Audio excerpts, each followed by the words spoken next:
And today they will square off against Emmett Olson, a 6'4", 230-pound sophomore, the lefty from Des Plaines, Illinois. What can you tell us about him, Danon?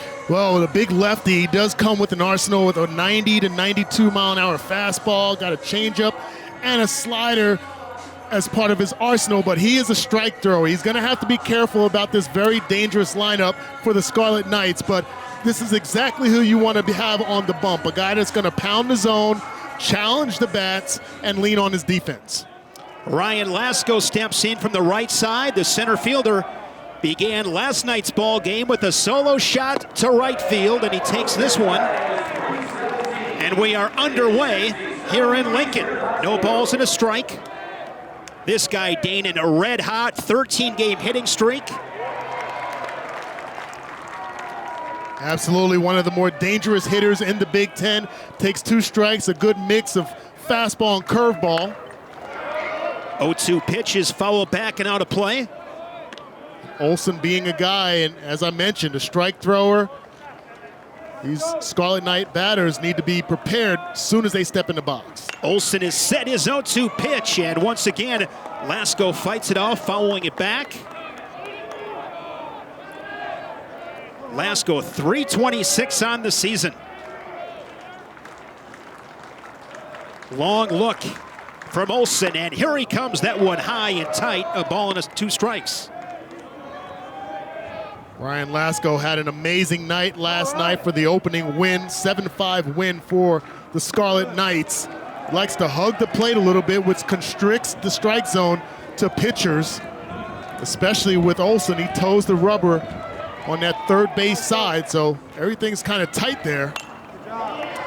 He took advantage of it, added another homer later on in the ball game, and he has battled to run the count full. This lineup, Danon, really competes. Oh, absolutely. These guys, it's one thing to have a plan, but it's another thing to execute it, and that's what they've done for most of this season. Core Jackson just behind second base makes the play. And Lasko is retired for the first out of the ball game. Good play and range from Jackson at second base. A really nice job starting with Olson, continuing to pound the zone, not trying to get too cute because of the multiple foul balls by Lasko. Defense in the right place, right time, good strong throw to open the game on a positive note for the Huskers. Nobody on, 1 out for Danny DiGiorgio, grad students, playing shortstop, and he takes that one. Strike 1, or ball 1 rather. DiGiorgio was a guy we highlighted in the lineup because he has been a highlight for this Scarlet Knights program this season. What a great story, what a cool story. As a freshman, decided not to play baseball, caught the bug, caught the fever, now is one of the senior leaders of this lineup, done an outstanding job defensively and batting for them. 1-1 in the air to right. Anglem coming in and makes the play. Good start here for Olson and the Cornhuskers in the top of the first. As I mentioned, in last night's ball game, they went 7 for 14 in the ball game, drove in 6, scored 4 runs. There you see the flags. This time a crosswind blowing right to left, 15 to 20 miles per hour, but a great day for baseball, 65 degrees. Here's Nick Samillo. His 8 home runs leads the team.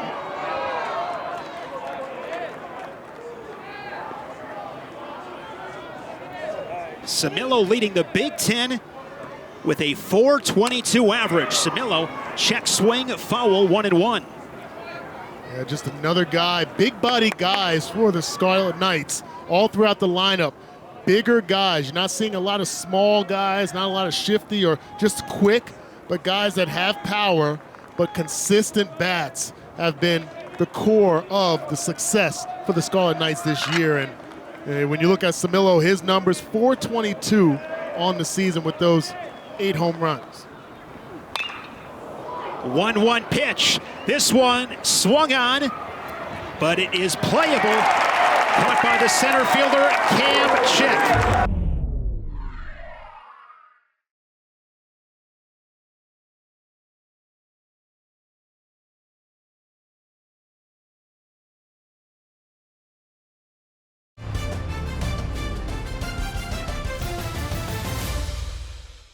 Rutgers, 979 fielding percentage. Here's Bryce Matthews to lead things off.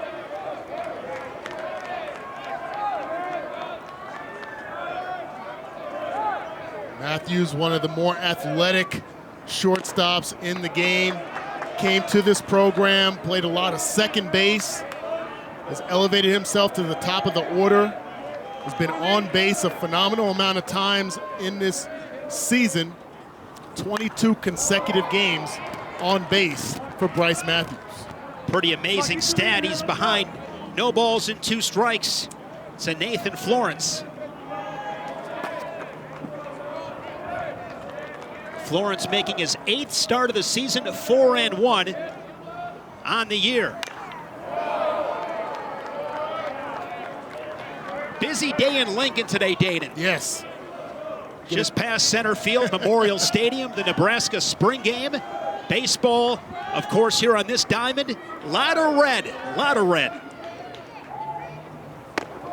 Beautiful day, a great time. Anytime you can get a chance to watch football and baseball, we expect a lot of fans coming from Memorial Stadium to come over here and support the Huskers baseball team against this very, very dangerous Rutgers Scarlet Knights program.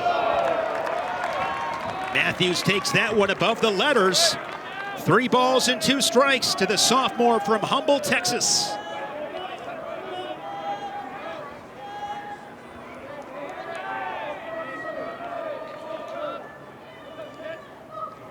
Yes, swing! Check swing, he went around. Another look at the first strikeout from Nathan Florence. As that ball gets closer to your eye level, it just becomes more like a beach ball. So tough to hold off on that, especially with 2 strikes. Got to be a little bit more disciplined there. That's a nice job by Florence working his way back to get that first out. Brings up Cam Chick, the senior center fielder. In conference, hitting over 300 with an on-base percentage nearing 600. Takes ball 1. He reached base 7 times on Sunday.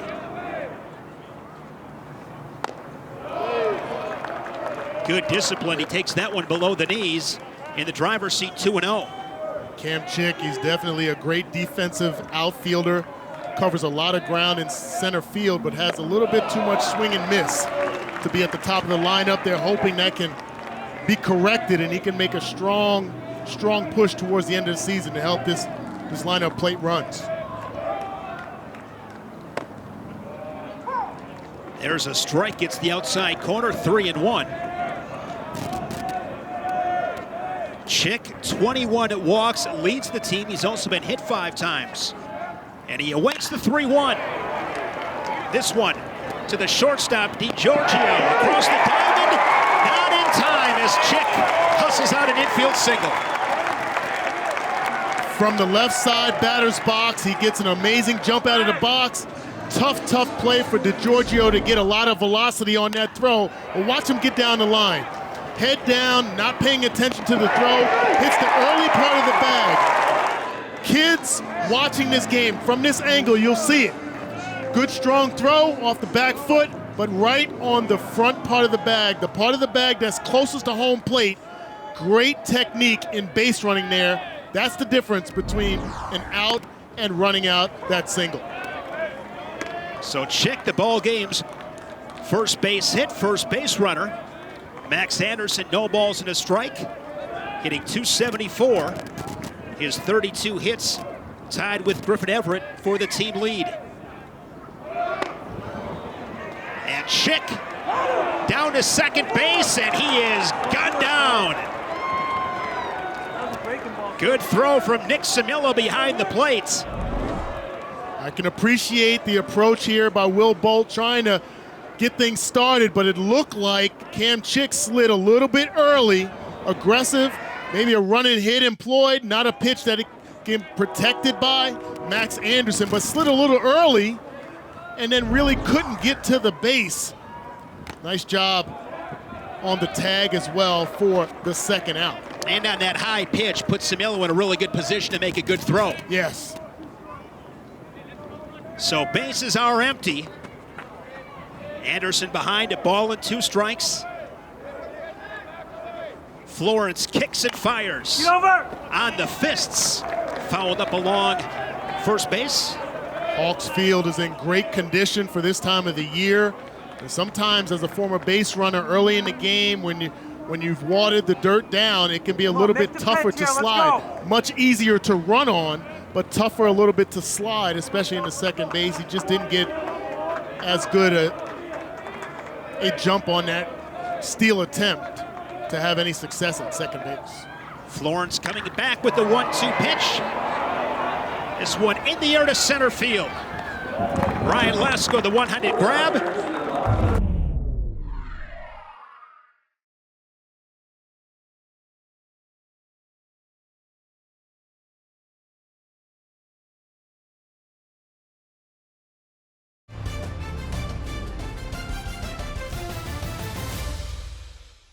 Nebraska has one of the more clear-cut home field advantages here at Hawks Field and Haymarket Park with the fans that support this program and continue to support this program, the beautiful field, but you got to get those wins. Knocked down by the shortstop. Matthews recovers and throws, but not in time. Leadoff man aboard here for the Scarlet Knights. This one ate him up a little bit, Danon. Yeah, he let it get into his body a little bit too much, came through with a strong throw, but another example of great hustle down the first base line. Never take it for granted. Normally an easy ground ball, probably 99 out of 100 times, Matthews will make that play, but you don't take it for granted as a base runner. Tony Santamaria at first base. First base runner for the Scarlet Knights as Olson chases him back. Santamaria 2 of 2 on stolen bases on the season. Core Jackson on the left side of second base for the Cornhuskers. 3 on the left side defensively for Nebraska. There's a strike. As you mentioned, Shane, you see the defensive shift. Most times you'll see a pitcher try to pitch to that shift on the inside part of the plate. Try to induce that ground ball. Second baseman still in a position to be in double play depth. This ball is launched down the left field line. It's a fair ball into the corner. Santamaria will hold up at third, and it's a double for Chris Brito. Couple runners in scoring position here for the Scarlet Knights in the second. That was a nice job, as I mentioned, working on the inside part of the plate, trying to play him to the shift, but he's able to get that ball up in the air, a good balanced swing, not trying to do too much with it. Stay in the middle, baby. Down and in, drives it right down the left field line. His 9th double of the season. With 22 RBI on the season and a chance for 2 more, here's Evan Slight. The redshirt sophomore from Massachusetts. This entire lineup, Danon, there is no easy out. These guys can mash as that one is sent foul out of play. Slight 0 for 5 in last night's game, a pair of strikeouts. Good base running. Good base running by the staying at the station second and third. Don't want to make an unnecessary attempt at home plate and get thrown out, especially with the ball hit down the left field line. No outs. Keep the pressure on the Cornhusker defense. Santamaria at third. Brito takes his lead off a second. This one up the middle, fielded by Matthews. And they're able to get Slight. But Maria comes in to score, and it's 1-0 Rutgers. That's a nice play, bounce back play by Bryce Matthews at shortstop. And this is the second ball in 2 innings that's hit right back up the middle, past Olson on the mound. Good base running, see the ball through, really no chance to get Santamaria at home plate. That's part of the frustration with this Cornhusker program, and I'm sure with Will Bolt, the head coach. Freebies, guys reaching on errors, and then teams, really good teams like the Scarlet Knights, capitalizing on those errors. Olson behind Mike Neister, 2-0. Neister 9 hits away from his 200th career base hits. Hit him. Good stop there by Everett, but it got a piece of Neister. He'll toss his bat and make his way down to first. Runners on the corners for Rutgers.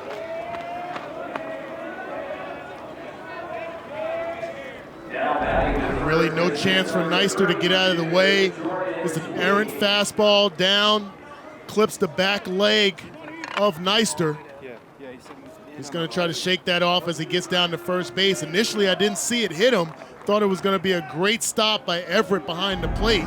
A run-saving stop, but the free pass, now runners at the corners. Jordan Sweeney steps in from the right side. First plate appearance in this series as he takes that one up and away. Against a team like this, Danon, errors, walks, hit batsmen, you are not going to beat them with those kind of mistakes. Absolutely, and they capitalize on it in great fashion. You mentioned in the open about how proficient this team has been offensively. And that one is laced into left. 2-0 Scarlet Knights on the RBI single from Sweeney. They're hoping that he can go and take up a few innings because of those injuries, because of the young arms, maybe not have matured yet, that they'd have to lean on in the bullpen. So if you can get 4 innings out of a guy like Olson, you put yourself in a much better position for success. Garrett Callahan was looking to put that one in the seats, but he came up empty. The number 9 hitter, Danon, 306, a home run, 9 driven in, batting 9th for this Rutgers team. They got some mashers. Callahan awaits the 0-1. Good location there from Olson off speed. That's part of his arsenal. Big-time slider, also a changeup. He's got to be able to throw that secondary pitch over the plate. Can't just be out there throwing fastballs expecting to get him past the bats of the Scarlet Knights. Rutgers 2 here in the second, looking for more. The 0-2 pitch. Tap foul.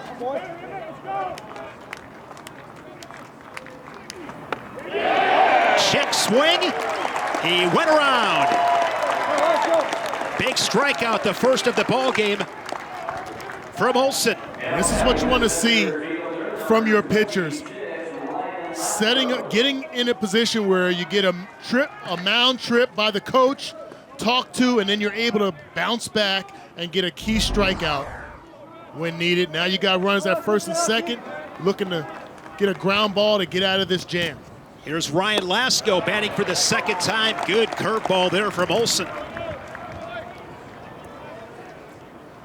Lasko grounded out to the second baseman Jackson to begin the ball game.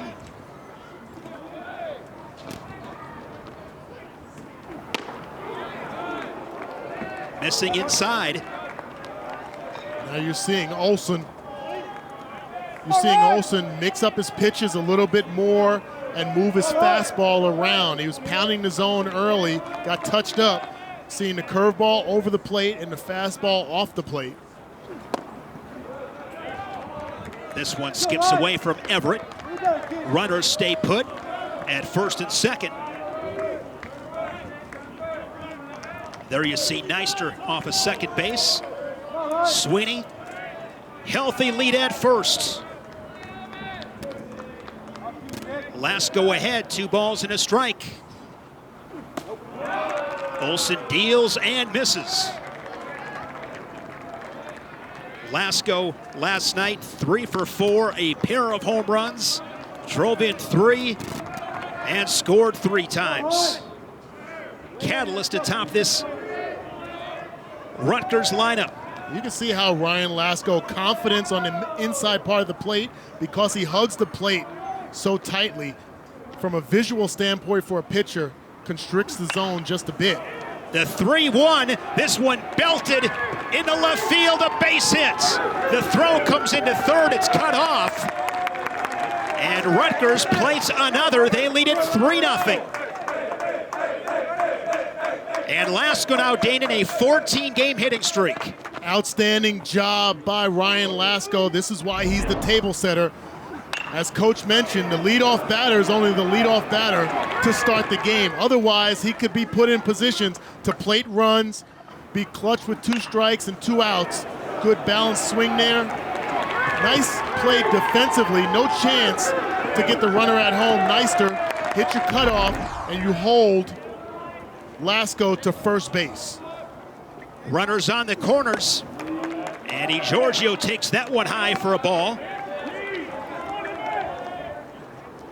DeGiorgio flew to Anglem and rights. He's 0 for 1.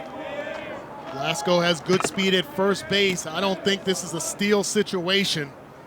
Keep putting pressure on the pitcher. Olson, don't want to give up a free out at second base if you can stay away from that. But I have noticed the runners at first base with the lefty pitcher have gotten a very generous leads.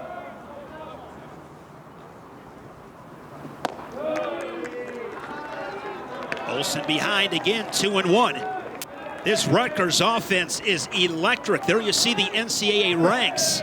Amazing.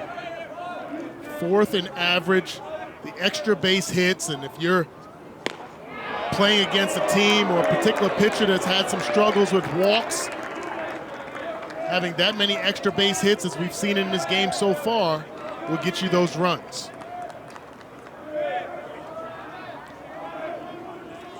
DeGiorgio sitting on a 3-1 pitch, and instead Olson will chase Lasko back to first.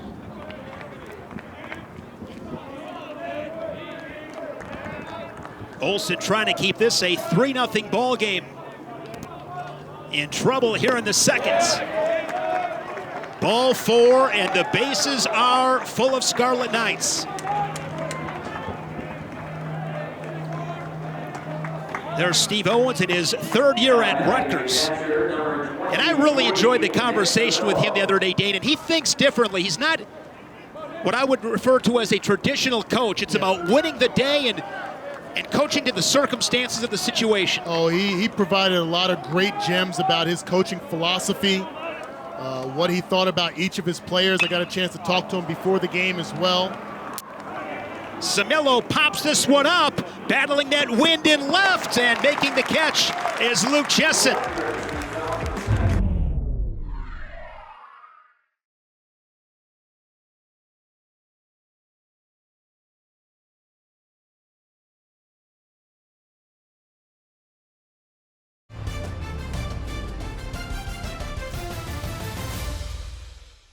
Coming into play this year, they thought the strength of their team was going to be pitchers, but they've had and sustained so many injuries that it's kind of become a little bit more of a weakness to them. So they're still growing as a program, and I fully expect these guys to make a strong run as you get into May baseball.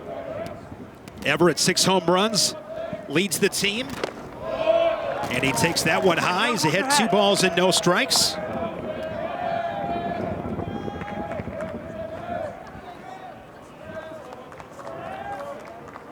As you mentioned, Everett tied for 32 hits on the team to lead the team. 6 home runs, leads the team as well. One of those guys, especially with the elements we're dealing with today with the wind blowing out to left, got to be very careful against him.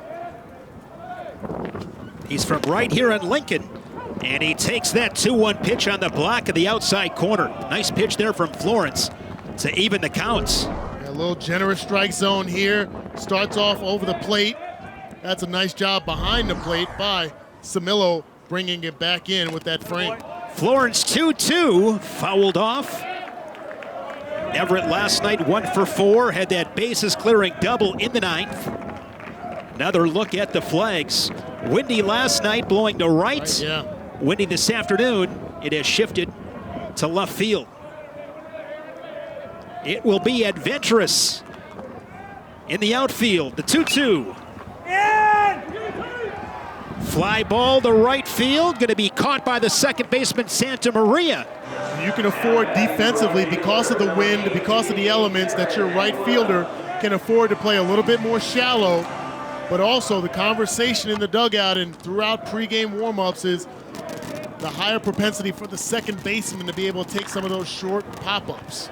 This one, chop to the shortstop. DeGiorgio, 2 down.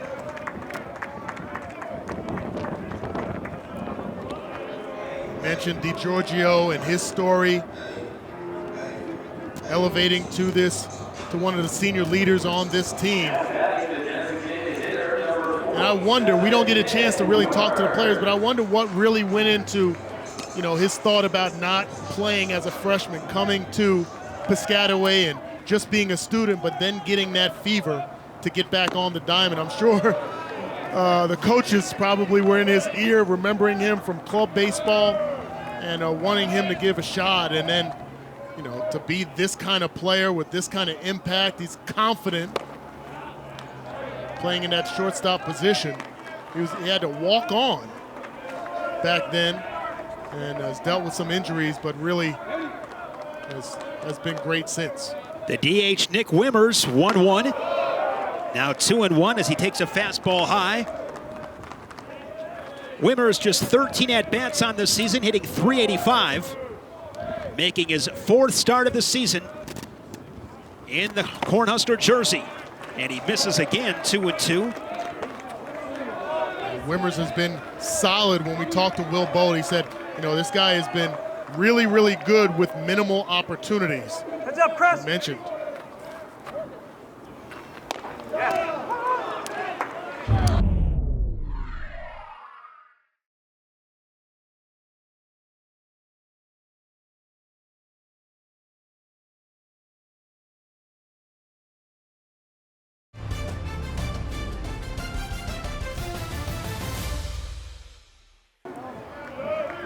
Four, 5, and 6, Santa Maria, Brito, and Slight. And the first offering of the inning sent to center field. Cam Chick is there and makes the catch. And Danon Emmett Olson, he needs a quick inning. Absolutely does need a quick inning. And as you see, the head coach there donning third base, one of the few head coaches in the Big Ten that also mans a coach's box. Steve Owens got to be happy with the production. 3 hits, 3 runs early in this ballgame. Chris Brito takes this one outside. A double and a run scored for Brito. Scored the ballgame's first run. Back to the shortstop, Matthews. 2 up and 2 down.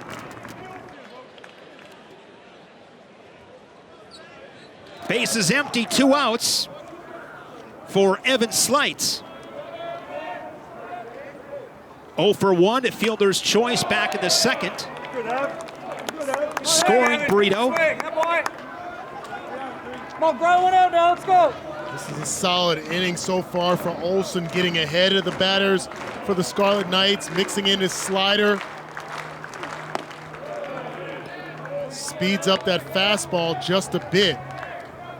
Definitely don't want to get this dangerous lineup for the Scarlet Knights dialed into a fastball. Get that secondary pitch over early and get ahead in the count. Olson's 1-2. This one tapped up the middle, backhanded play by Jackson. And he gets him by a half a step. Good throw from Jackson. Here in Lincoln, football spring game. Middle game of a 3-game set with first place Rutgers. And the Scarlet Knights off to a good start. They lead it 3-0. As the Cornhuskers will send the bottom third of their lineup against Nathan Flores. He's been very good for Rutgers. Each pitcher really doing a nice job when they get ahead in the count. That's what you're seeing from Florence here. Fastball, he leans on his fastball, plays off of that fastball with the secondary stuff. There you see a changeup there from Florence. And in speaking with head coach Steve Owens, he said, you know what, if we can get 5 innings, it's optimum for Florence in this game. He has faced the minimum through 2, a pair of strikeouts, and coming and firing a 1-2. Shane, you mentioned about the spring game just across the street at Memorial Stadium. I was very fortunate that for most of my college career, I didn't have to play football in the spring, but I did my freshman year.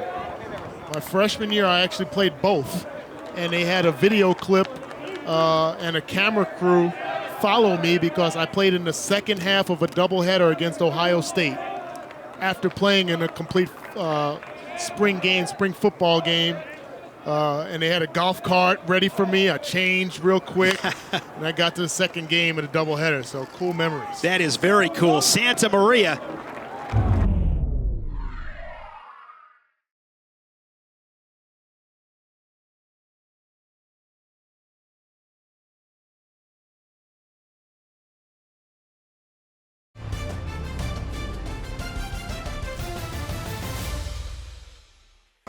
They lost a handful of games tight. You give Nebraska 10 to 15 points last year, it's a completely different season. Well, I think if I remember, as they went into the Iowa game after Thanksgiving, that they had every game they lost was within one touchdown, one score.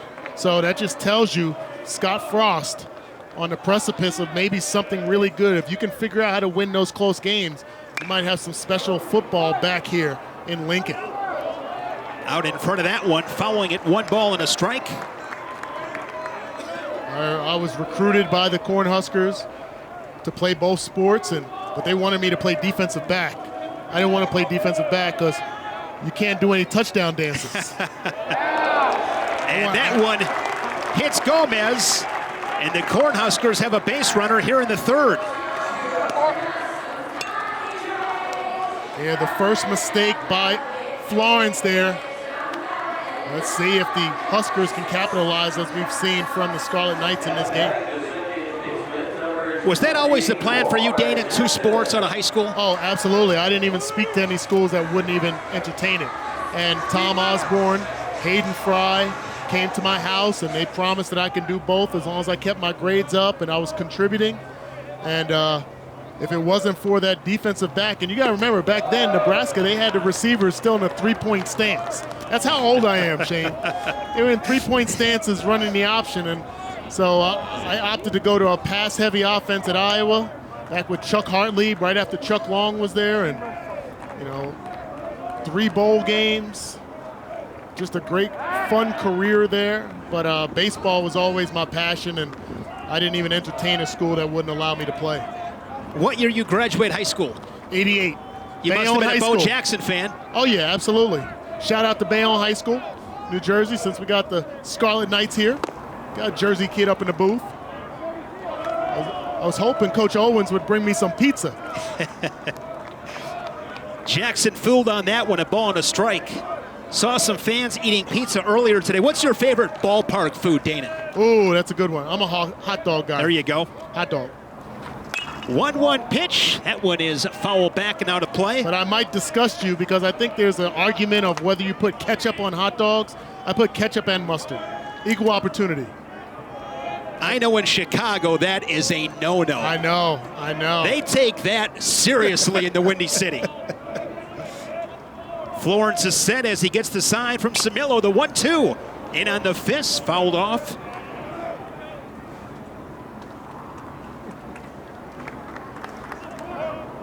You all right, K-Man? 3-0 Rutgers. Gomez at first base after he was hit by a pitch. Rutgers winning last night. They swept the Cornhuskers here last year in the series in Lincoln. And then the Cornhuskers went to Piscataway and swept the Scarlet Knights in a 2-game set. I'm always surprised by schools that have had that kind of success here because this is such a tough venue to play in with the fan support. You can get anywhere from 4,000 to 7,000 fans here for a college baseball game. And what we've seen from the Scarlet Knights is it hasn't really fazed them. We talked with Coach Owens about that. He said, you know what, our guys, they live for these opportunities. They'd love to be able to play in front of this kind of fan support. So kind of is almost working in reverse for the Huskers to have these kind of crowds. Top of the order in Bryce Matthews, a strikeout victim his first time up. Beautiful ballpark, Hawks Field here at Haymarket Park. Built back in 2001, it opened in June of that year.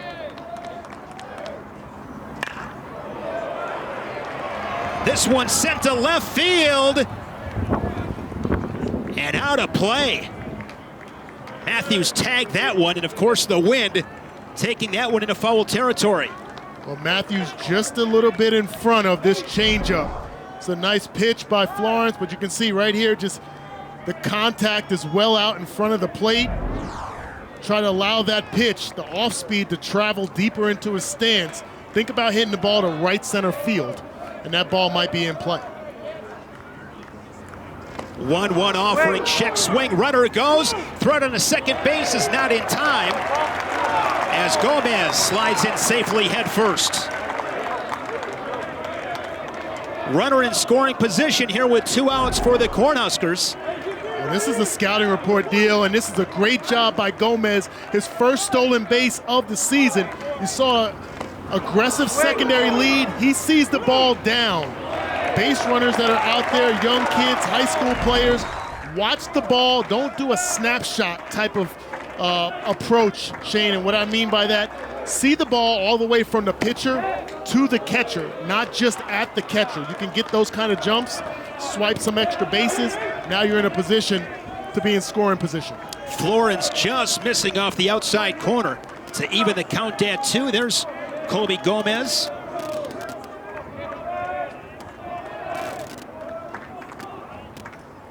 Matthews awaits the 2-2 from Florence. Able to lay off, good discipline. And learning from pitch to pitch. Earlier in this at-bat, he went after and offered at that pitch down and away from the zone. He got out in front of an off-speed, pulled it foul. Now you can tell in his mind he's thinking about hitting the ball to right field. That's that split second that helps him on those pitches. 3-2 pitch. Outside corner, great pitch from Florence as he strikes out 2 this inning. That's his 4th in the ball game.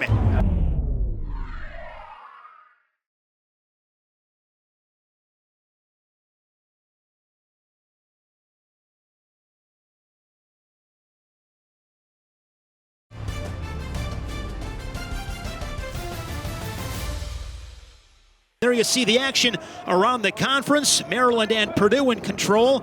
A tight one with Northwestern and Penn State. The Nittany Lions up 2-1. It's 3-0 Rutgers here in Lincoln. Shane, if you had to call multiple games, could you call those 4 games right there? You know what? I'd like to give it a try. I'd give it a try. Here's Matthews once again. Good throw over to Gomez at first. And Neister is retired for the first time today. Call this the quad box. 5-1 score, runner on first base, 1 out. Top left of your screen. Maryland having a good campaign once again. Purdue, what a story they've been. Up on Indiana, in-state rivalry taking place. They're in West Lafayette. A lot of happy Boilermaker fans. Runners on the corners for Purdue as they threaten with nobody on, or runners on the corners rather, and nobody out. And Spiegel 0 for 2. That's a 2-1 game. Again, bottom right, the quad box. My favorite thing to say, Danon, in the month of March during the Big Ten Wrestling Championships. It is fantastic. Yes. That was impressive, man. You kept up with all 4. I got a headache just looking around the screen. Nobody on, 1 out. Here's a 2-1 pitch. He had a big cut. 2-2. Oh, sweet, hang in there. Let's go. Seems like we're seeing Emmett Olson getting a little bit of a rhythm now. Attacking, but attacking in smart fashion. Off the end of the bat, foul. Hey, boy. Come on, Jordan, keep going. Sweeney, an RBI single in the seconds. Plating the second Scarlet night run. Olson is ready. Kicking from the stretch. This one into the air and center. Chick coming on and makes the catch. Good communication with Chick and Jackson. You mentioned Maryland and what kind of season they're having. Oh my God. Cardinal error here. Errant pitch by Emmett Olson, hitting the number 9 hole hitter. What? Just a curveball that gets away from Olson here. Right on the backside of Callahan. Get the first base runner of the inning. There you see Will Bolt, 3rd year as head coach at his alma mater here in Lincoln. So Callahan takes his lead. Here's Ryan Lasko, an RBI single in the second. Lasko's 25th run driven in this season. All right.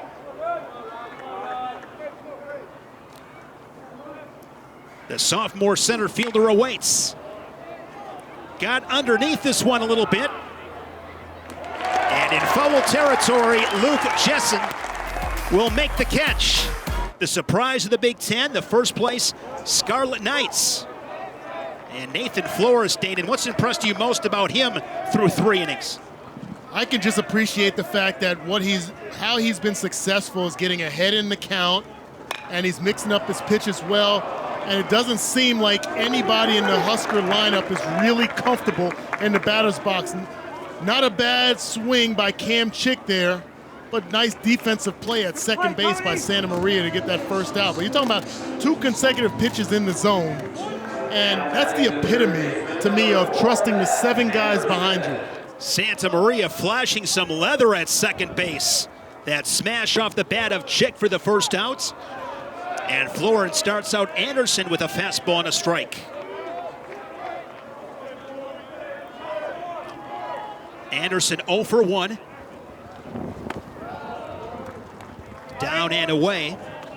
Max Anderson came into the game batting .274, just 2 home runs, but Will Bolt spoke about he believing that Max Anderson was coming along, maybe a little high expectations as he goes after that high fastball there.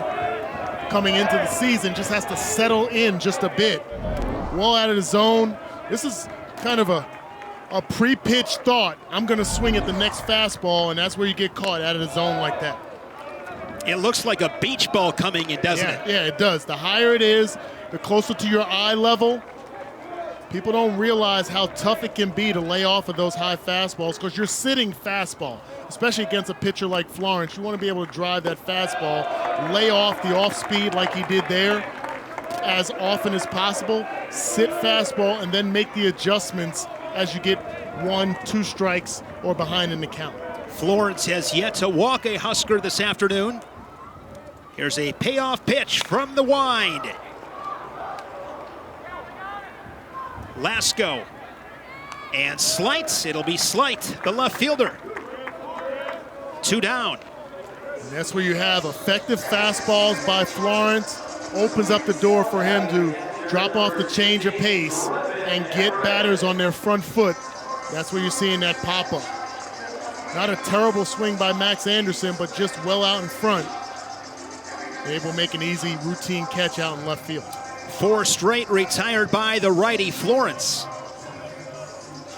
The cleanup hitter, Griffin Everett, will bat with nobody on and 2 out. This is when you want to face Everett, when the bases are empty. Yes. Start off with a fastball.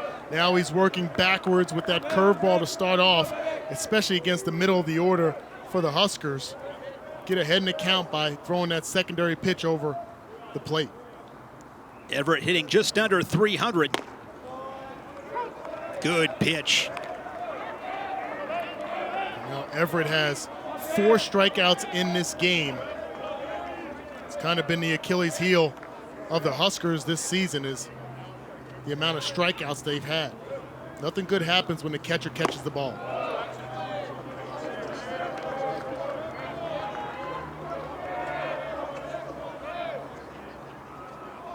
Everett, out of high school, played at Kansas City, Kansas Community College. This is his 2nd season in Lincoln. Hit .287 last year. The 1-2 pitch, able to lay off 2-2.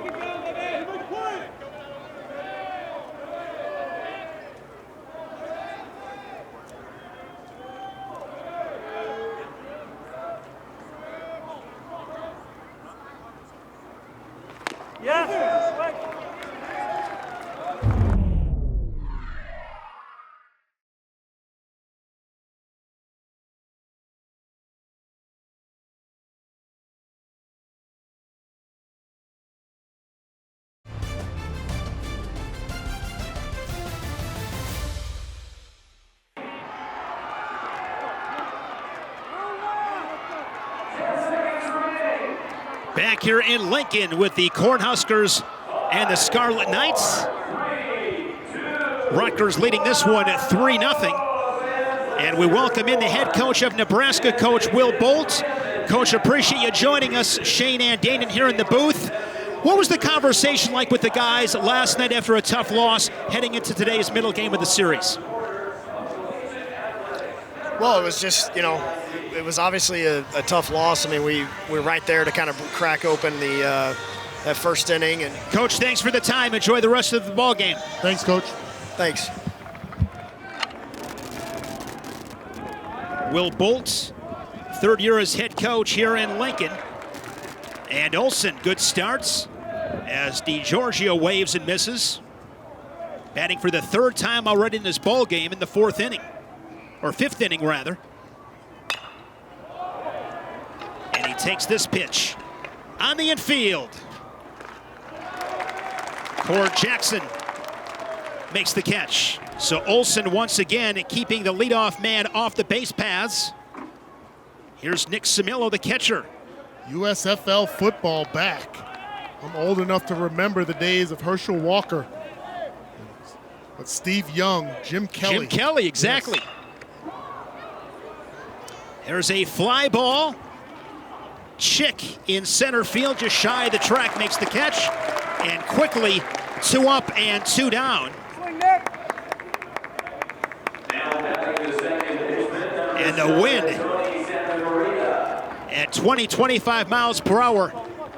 That's where fly balls go to die out in left field today, Danon. You're exactly right, and I can appreciate the left fielder, Jessen, really doing a nice job because that ball, it can start out. We have the defensive positioning of Cam Chick more over on the left field side of second base, but the ball's moving so fast towards left field that Jessen is playing and tracking those balls down just in case Cam Chick can't get to it.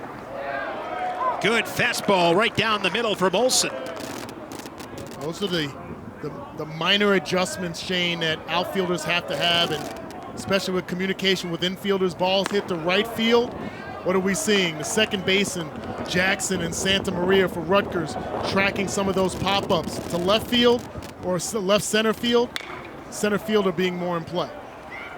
Another one in the air. And making the catch is Angleman Wrights. He's an experienced guy. He's pitched a lot of innings, and he's done a good job for us so far this year. He's had a lot more good outings than bad. Appreciate the time, Coach. Thank you. All right, guys. Thanks a lot. Thanks a lot, Coach. Coach was right on cue right there. Again, Florence working up in the zone, and normally you see more effective pitchers with higher velocities be effective up in the zone, but Florence, 2 straight fastballs. That was the 64th pitch of the afternoon in the upper part of the zone, and the Huskers haven't been able to make adjustments to it. He's faced the minimum in 3 of the 4 innings he's worked. There's a swing and a miss. Samillo will toss down to Sweeney. Another strikeout, back-to-back strikeouts for Florence. That gives him 6 on the afternoon. Yeah, work up in the zone with the fastball, then come with the off-speed. There's that curveball down and away. A nice job behind the plate by Samillo. Good long stride. I pull a muscle just thinking about my leg trying to go back and over like that, but to be young again. 6'3", 210 pounds is Florence as he starts Wimmer's out, ball 1. Wimmer's a strikeout victim in the second. He's 0 for 1.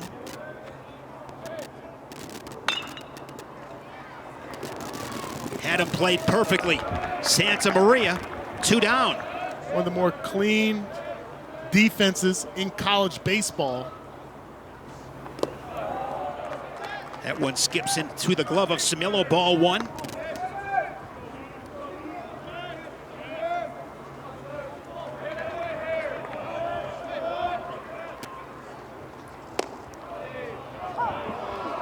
Their last winning season was 2014.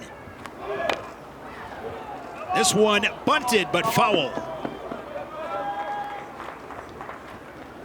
I wondered when one of the Huskers was going to try to manufacture some base runners, get to some of the speedy guys down at the bottom of the lineup. Luke Jessen trying to drop down that bunt just to get something going offensively for the Huskers. But as you mentioned, there's head coach Steve Owens. What a phenomenal turnaround of a program. 23-6 on the season, taking the conference by storm. Florence is set, and the big righty kicks and fires with a 1-2. Struck him out. Second strikeout of the inning.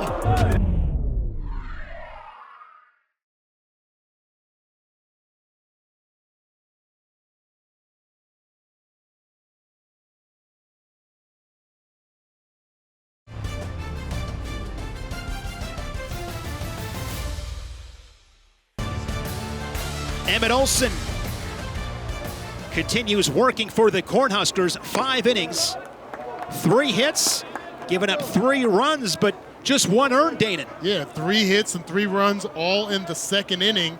Has been extremely effective since then, and is upon his career high in innings. Prior to this game, he had pitched 4 innings. That was the most throughout his career, and now we're into the 6th. He has found a groove. He's 1-1 with Brito, the third baseman. This one is whacked foul.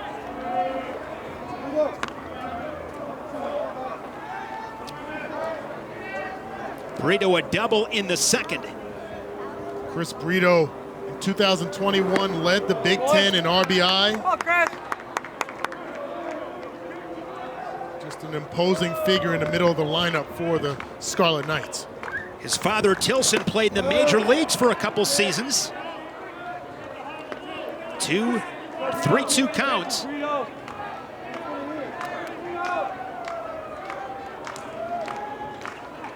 And the payoff pitch. Swing and a miss as Olson throws it by him. Effective up in the zone. Chris Brito swings right through this pitch. High and inside, just gets in on the hands.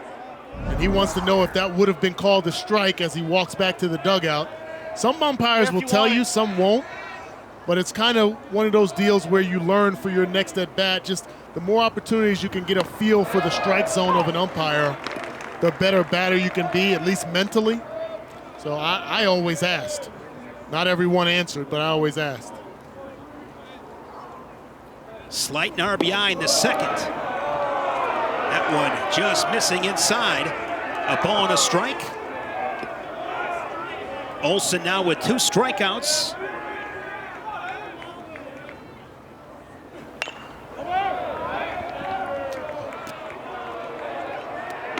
And we talked about it before, Danon. Olson has really settled in after a lot of work in the second inning.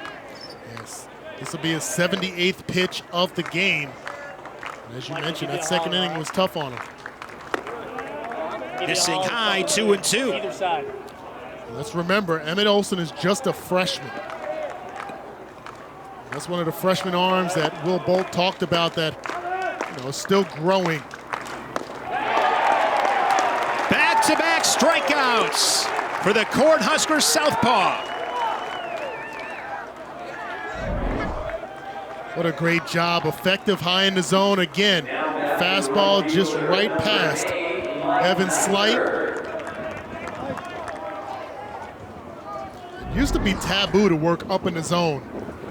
Back when I was playing, you taught pitchers to work down and away, and now we see more and more where up in the zone is more effective. I think it's because kids are being taught at young ages, high school and in college, about launch angle, trying to get the ball up in the jet streams, and you're seeing a lot of guys swing underneath those high fastballs that are in the zone, that are hittable pitches that back in the day used to cringe if a pitcher would leave a ball waist high or higher because you thought it would leave the park pretty quickly. The 1-2 pitch missing high, 2-2. Olson has retired 6 straight Scarlet Knights. The 2-2 pitch, he struck him out.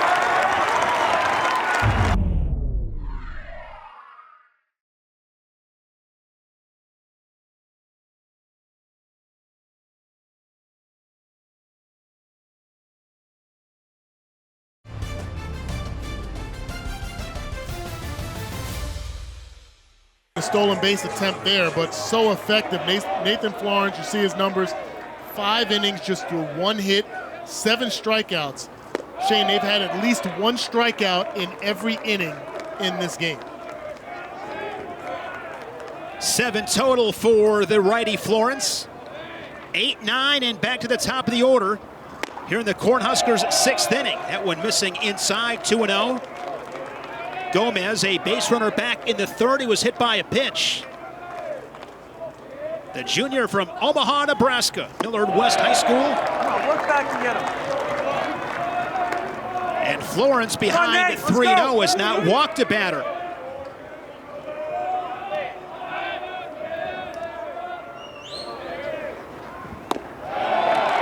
And on 4 straights, the leadoff man is aboard for Nebraska here in the 6th.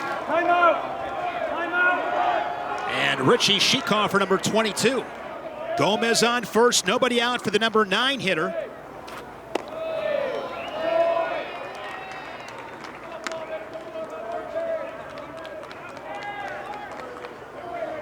Core Jackson struck out in the 3rd.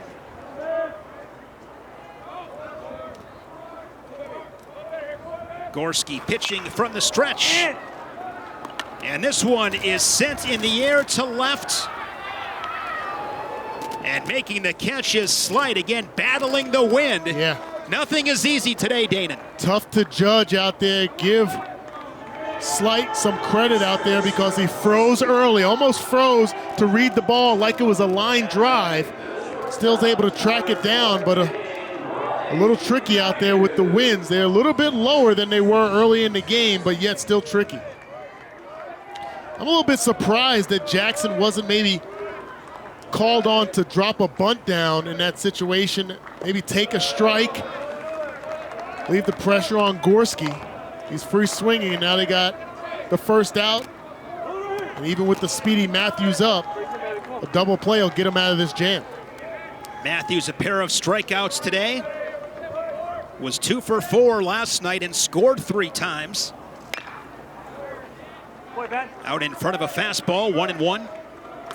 There you see that frustration from Bryce Matthews, likely telling himself to sit back and trust your hands. And you always hear about, baseball coaches and hitting aficionados talking about letting the ball travel in your stance. Traveling in your stance means I trust that my hands will get to the ball.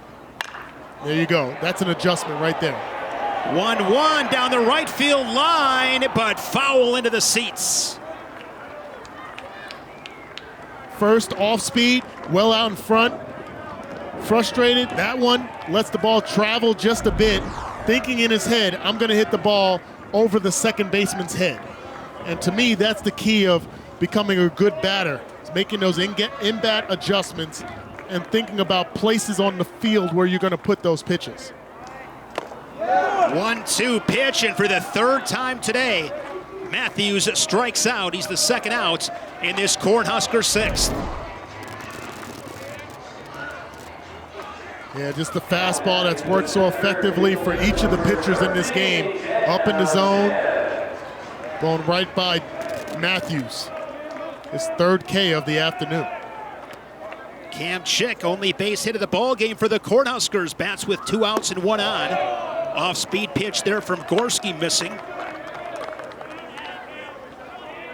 Cam Chick has been a staple in this lineup since coming from Hickman High School in Columbia, Missouri. The senior center fielder. Snap throw down to first base, and diving back in safely is Gomez. If that's a better pitch on the inside part of the plate to Cam Chick, that throw down first base is going to get Gomez. Gomez has been very aggressive.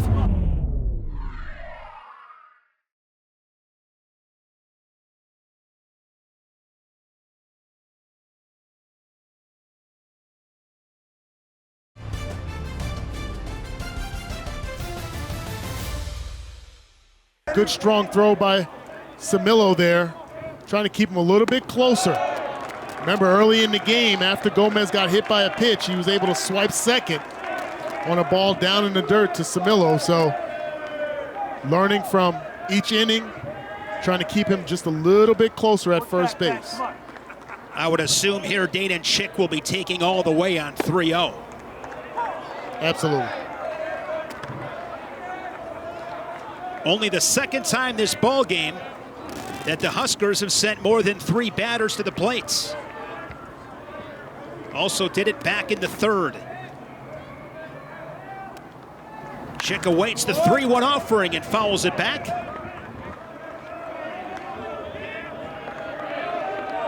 Cam Chick will turn 22 on Monday. Living the dream, Danon. Been around this program for a long time, very effective in center field. Seen a lot of success here. Gorski is set. Deep breath. Comes plateward 3-2 and misses. Second walk of the inning issued by Rutgers pitching. In an inning will bode well for the Huskers. Here's their number 3 hitter, Max Anderson. That one missing downstairs. Anderson 0 for 2 today, was 0 for 5 last night, looking for his first hit of the series. It'd be a big one here in the 6th. Waves and misses 1-1. Such a game of confidence. Yes. And you got to have confidence to throw that off speed after the initial ball. And you can tell Max Anderson sitting on the fastball waiting to put a charge in one. Great pitch to get ahead, a ball and 2 strikes. Critical situation in this ball game. As you said, Dane, Nebraska looking for something positive. And Gorski looking to navigate himself out of this jam. Tap foul. Anderson, Big Ten Freshman of the Year last season, hitting .332. He had 9 3-hit games last year. Yeah, and he just hasn't really been able to utilize 2021 to push him into 2022. The momentum stopped early, and it's hoping that during Big Ten season he can get it back going again. He continues to battle. Anderson has started every game this season for the Huskers.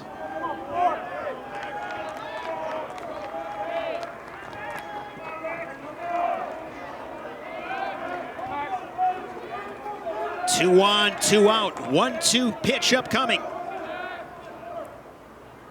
Gorski fires. Struck him out as Anderson went around. So Gorski comes in.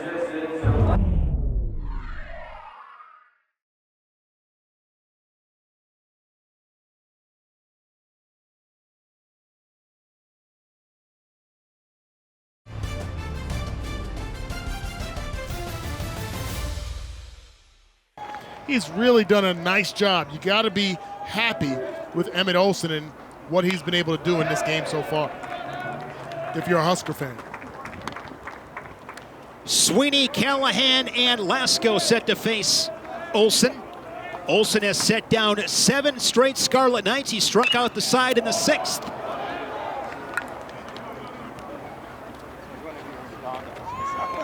Mile high, and Core Jackson makes the catch.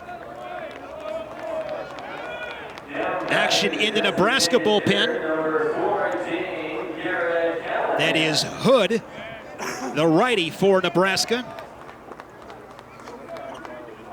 I think everything extra you get from Olson in this game is just bonus. Actually, I'd probably say from the 5th inning on has been bonus and a positive for the Huskers. CJ Hood is warming up. Maybe the first sign of trouble, you bring Olson out, but he still seems like he's got some good gas left in the tank. Pick one. Let's go. Buzz that one in at 85. That was his 88th pitch. And how important is this, Danon, not only for today, but tomorrow?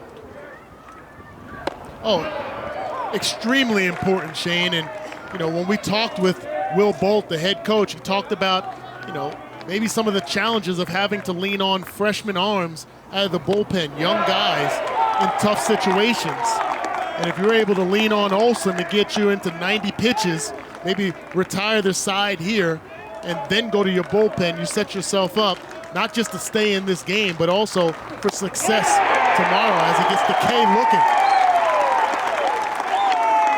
Another strikeout for Olson, 5th of the ball game, and he has found another gear here, Dane, in these middle innings. Well, he worked effectively with that fastball up in the zone early, and now he's going to paint the side of the plate there on the outside. A nice job behind the plate by Everett. And you have a righty-righty matchup with the righty hood. Yes. All right. Lasko, an RBI single in the second. 1 for 3 on the day. The sophomore center fielder. Hood pitching from the stretch. Starts him off with a strike. That's respect right there. You know you got a low to mid-90s fastball, but you have enough respect for Lasko that you start him off with the curveball. There's a fastball, but missing high. All right. All right. Mentioned earlier, Lasko, a leadoff home run to begin the ball game last night. That was the first leadoff home run for Rutgers since 2017. Another curveball, foul back.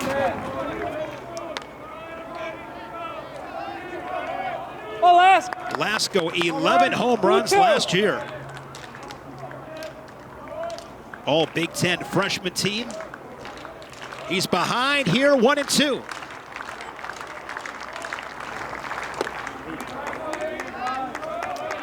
Shane, you mentioned his numbers from last year, 11 home runs. Some people might think, why don't you move him down in the order? I think if you ask Steve Owens and a lot of coaches around baseball, you want the guys you want to have the most at-bats, put them at the top of the lineup, especially if they're comfortable there. He knows how to get on base. He's a stolen base threat as well. To me, that's the nature of being a leadoff guy. Somebody you want to have the most at-bats by the end of the game. 3 balls and 2 strikes. Good deal, struck him out. Everett will make the throw down to first base. It's in the dirt. And in the second base goes Lasko. And the lesson there, right, Dane, is hustle. Yes. Again, the table setter. We can talk so much about how proficient he's been in the batter's box with putting the ball in play, but what happens when you don't? What do? Are you hustling out, recognizing the defense, taking some chances? A close play at second base. The tag by Bryce Matthews is on the back of the helmet, but there's the hands that go into the base. The umpire, second base umpire, Michael Anderson, right on top of it. That's a nice job by Lasko.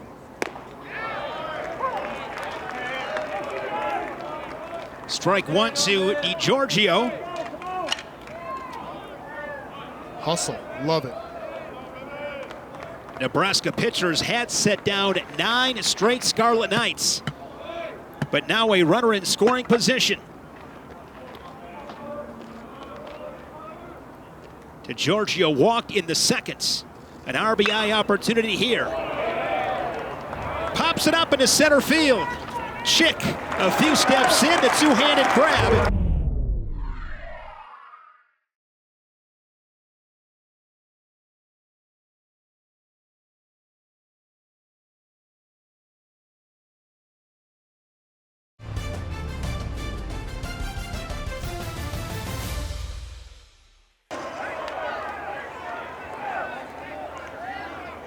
Everett 0 for 2 today, and he takes that one outside. Nebraska 1-13 when trailing after 6. Just have not been able to get that big hit. 1 for 12 with runners in scoring position in this series. 0 for 2 today.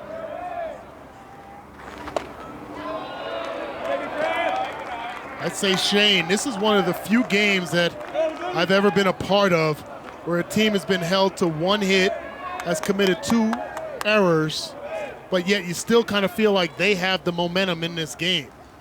Because of the pitching displayed by Emmett Olson and CJ Hood coming in and shutting things down, it feels like everybody here at Haymarket Park is just sitting on the edge of their seat waiting for something positive to happen. That's part of the frustration when you're playing a great program like the Scarlet Knights this year. Picked up steam as the game progressed, made some big pitches in critical times. He kept his team in it. That's all you can ask from a starting pitcher. Yep. Had a little bit of trouble in that second inning, but you're right. 5th ball of the inning from Ben Gorski.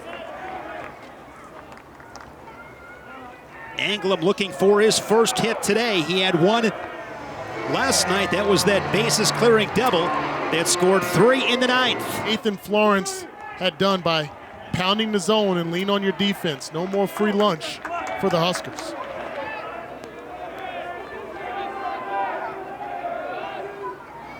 Here's the right fielder, Anglum. And Gorski starts him out with strike 1. Anglum, the redshirt freshman from La Vista, Nebraska.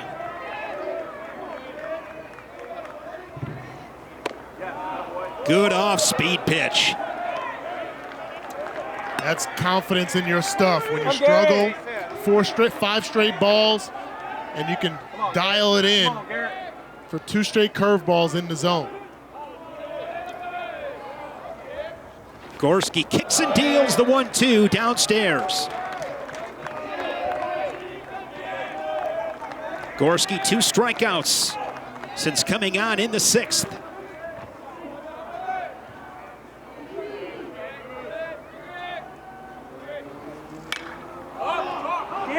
This off-speed pitch is popped up on the infield.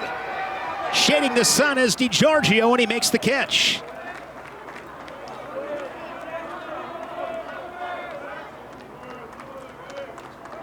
Nice job of perseverance there by Gorski, coming back to get that necessary out. Here you see DiGiorgio at shortstop. One of the bigger, taller shortstops in the Big Ten. Nick Wimmer's the DH. 0 for 2. Grounded to second his last time up in the 5th. Stands in from the left side and takes a fastball up and away, ball 1. Want to wish a very happy birthday to Jenny Damon today, a huge Cornhusker fan. Happy birthday, Jenny. Hope you're having a great day. And for your sake, I'm hoping the Cornhuskers can rally and get a W for you today. But they are in trouble 3-0. But a slight rally here in the 7th. Nothing beats your birthday. No. Especially during baseball season. Well, I don't have that luxury. Mine is December. As we get a drive, the 2nd hit of the game for the Huskers. There's a base hit in the right field off the bat of Wimmers. Everett, a catcher.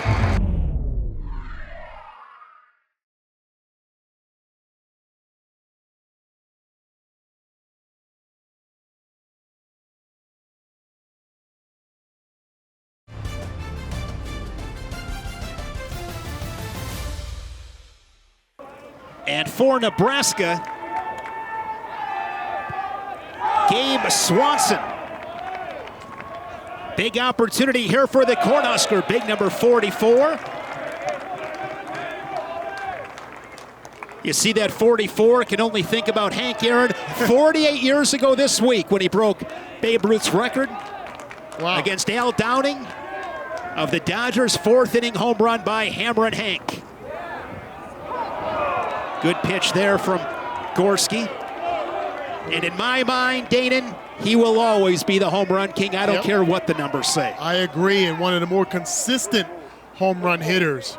He didn't have super big years and then down years. He was pretty consistent, but in the 20, maybe 30 home runs a season type of career. So, yeah, very impressive.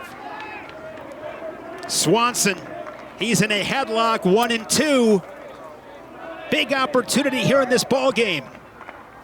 Gorski's 1-2 pitch, just missing a little bit high. This pitch is where these pitches have gone to the well. A little bit up, but not severely up. Tough to take that pitch with 2 strikes. Fists this one foul. Hot off the bat.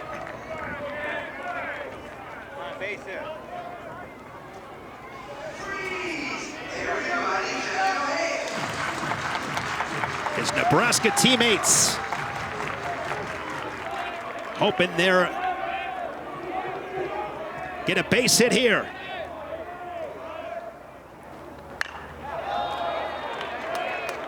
Good battle with these two. Count remains 2 balls and 2 strikes. Shane, you see the defense, shallow play in center field and right field, partially because of the wind, but also for a play at the plate. With those guys creeping in, Lasko and Neister. Up, infield fly. Popped him up. Infield fly is called. Gorski, the pitcher, will come off the mound and make the catch. Samillo couldn't pick it up to make a play on it as well, so a nice job making that adjustment, getting that second out. It's up to Colby Gomez, the first baseman. He's been on base twice, hit by a pitch, and he walked his last time up. Nebraska has yet to get a runner to third base today, as Gorski misses. Gomez missing last year due to injury. Kind of gives you a little bit of a feel of game 1 of this series, where Rutgers jumped out with 7 runs, wound up winning the game 7-5, but not without a late push by the Huskers. The latter part of the game, as you see, off speed, down and away, so effective, way out on his front foot. Might see a fastball up. 1-2. Fly ball up into that wind, going back, and this ball is out of here.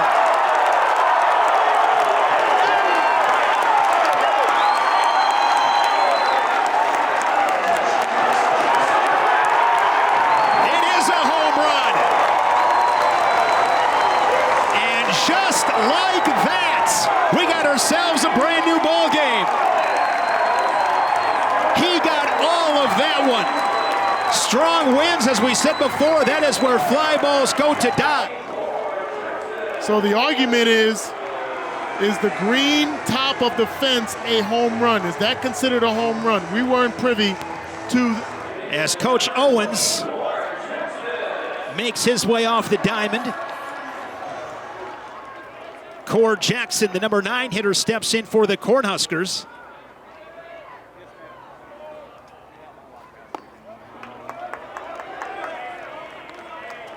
That is one long walk. I think that adds to your frustration when you got to go all the way down the right field line and uphill and out of the facility. But I'm sure the fans aren't saying a word. No, not at all. Garrett French, the new pitcher here for Rutgers. 18 innings of work, an ERA of 3.5. 11 strikeouts to just 3 walks, and he's quickly had 0-2 on Jackson. And this one up the middle as the inning continues for the Cornhuskers. Getting some production from the bottom third of the order. Yeah, when things aren't working well with the meat of your lineup or the top of the lineup, you got the bottom third that is doing whatever they can to get things done. French just pounding the zone. You got to be a little bit smarter there with 2 strikes. He's got a fastball in the low 90s, a slider, and a plus changeup. There you see the numbers on the righty French. Pitching from the stretch to the top of the order, Bryce Matthews, the shortstop. Matthews has struck out 3 times today. You mentioned it, Shane, 18 innings, 11 strikeouts to just 3 walks. So if you are the Huskers, you are in the batter's box looking for strikes. That's exactly what Jackson did. to add to the hit total in this inning. Trying to keep Jackson close at first base. Cam Chick would bat next. A 3-run home run from Colby Gomez. Tying this one up here in the 7th. French again will go over to first base.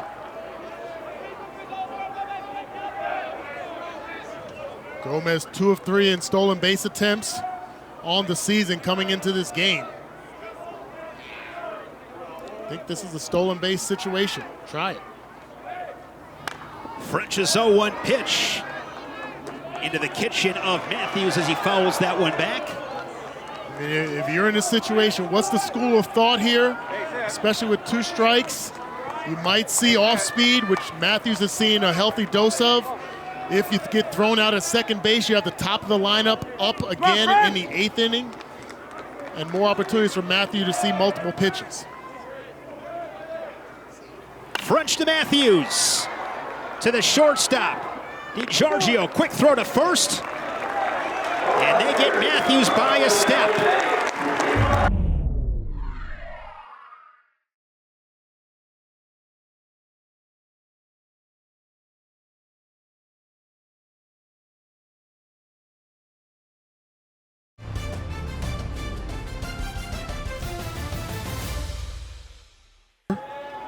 But can be effective in this role with the tie game. 90-92 with the fastball, has a plus slider to complement it. Heart of the order, 3, 4, and 5 set to face the Cornhusker righty.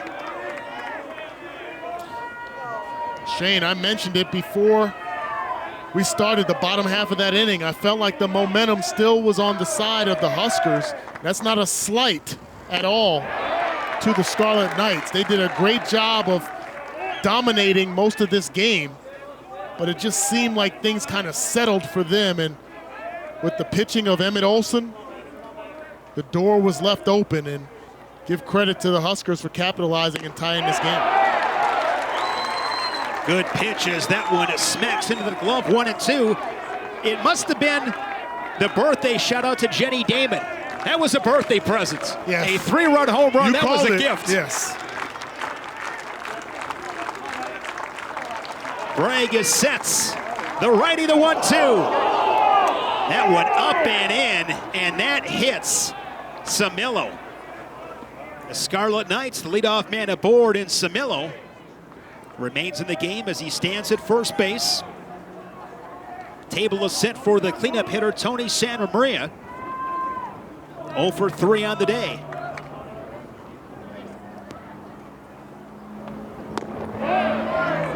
That went right at the knees from Bragg.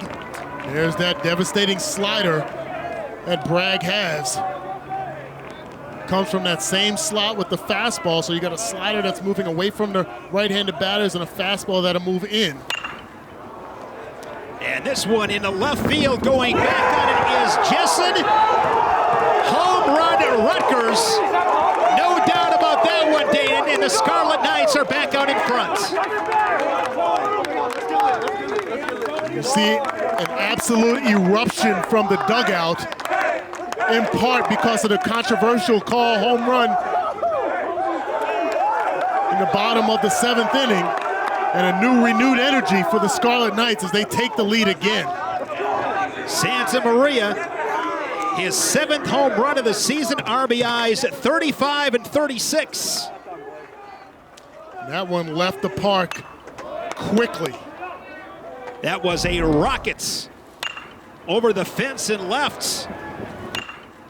Loads up and explodes right through the baseball. Quickly threw it. A drive over the left field wall. That's got to be tough to digest if you're a Husker fan. Felt like all the energy was back, the momentum was on your side. Scarlet Knights doing a great job. Things have gotten quiet here in Lincoln. The 0-2 to Brito. Come on, Breeds. Able to hold up, 1 and 2.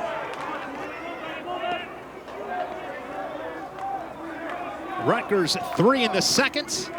Nebraska tying it up with 3 of their own in the bottom of the 7th. A good answer here from the Scarlet Knights in the 8th. 2-run home run from Santa Maria. 5-3 ball game.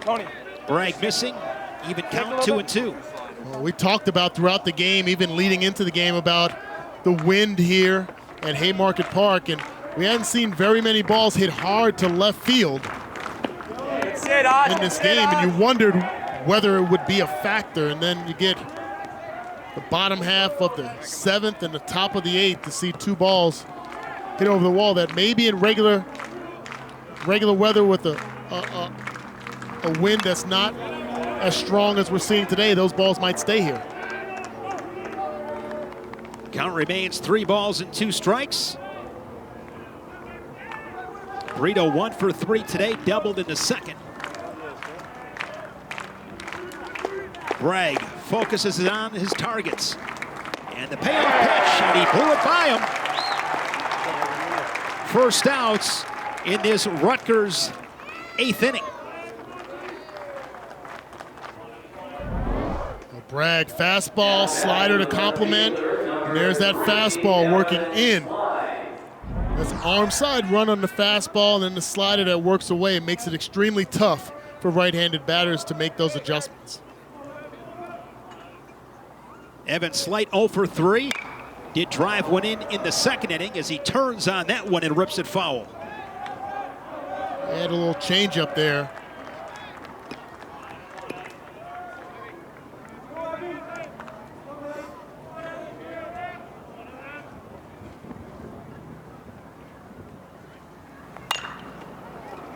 This one rolled to the right side. Jackson is there, and he retires. The Rutgers left fielder Slights.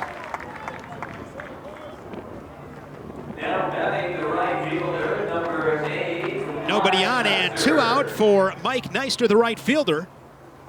Reached base back in the 2nd as he wore one, hit by a pitch. Struck out his last time up. Get ahead fastball there for Bragg. Definitely can't sleep on the abilities. Hasn't had a banner year, Neister, but last year he had one of the top 5 in batting average in the Big Ten. One of those guys that's a good asset to have at the bottom of the lineup. Totally knocks away the misconception at the bottom of the lineup cannot consist of really good hitters. The redshirt senior from Toms River, New Jersey takes that one high, ball 1. South Jersey. That your neck of the woods? No, I'm up by New York City. I'm 5 minutes from New York City in North Jersey.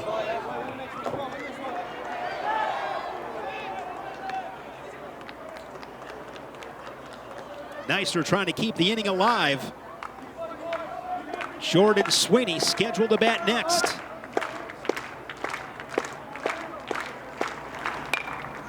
One-two pitch, this one taps. Fielded by Anderson across the diamond.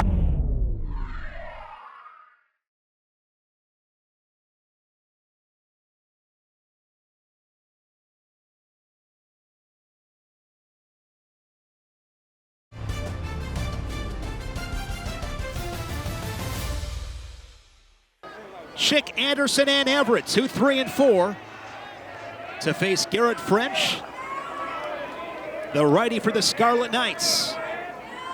Chick walked his last time up in the 6th, and he takes that one off the outside corner, ball 1.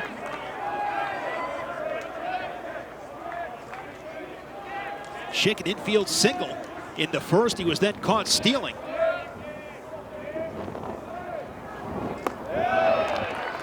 Two balls and no strikes. Been a fun ball game to watch here this afternoon. Absolutely. I mean, even though it was dominated by the Scarlet Knights early, you never felt like the Huskers were overmatched or out of this game, and they proved that to be true. Typical Big Ten baseball, what we see just about every weekend throughout the conference. You had the 4-box showing early, tight games all across the conference. Right back up the box. Leadoff single. And Nebraska with something brewing here in the home half of the 8th.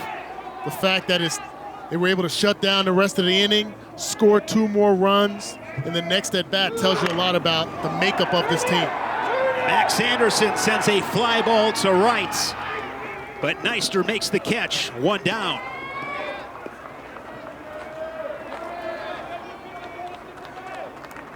Cam Chick was on the run there trying to get his second stolen base of the season. Got thrown out at second early in this game. Run and hit.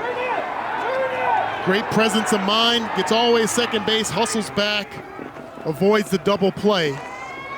Once you hear that ball click off the bat, you got to find it. The defense isn't going to help you. He gets back safely. Big cut there from Everett. Leads the team with 6 home runs. A long ball here would tie it. I suspect that Griffin Everett will see a healthy dose of off speed. Don't want to go into his wheelhouse with a fastball. 1-1. Everett 25 runs driven in. That also leads the team. Stands in 210 pounds, 6 feet tall. And he awaits the 1-1 from French. Another off-speed pitch. This is one of those situations as a pitcher, if you're Garrett French, the approach between he and Samillo. Make the batter swing at what you want them to swing at, not what they are ready for. I'm sure, especially in that cleanup spot, you are ready for that middle-in fastball right there. There's a fastball, and he tags this one out to deep center field. It's over the head of Lasco.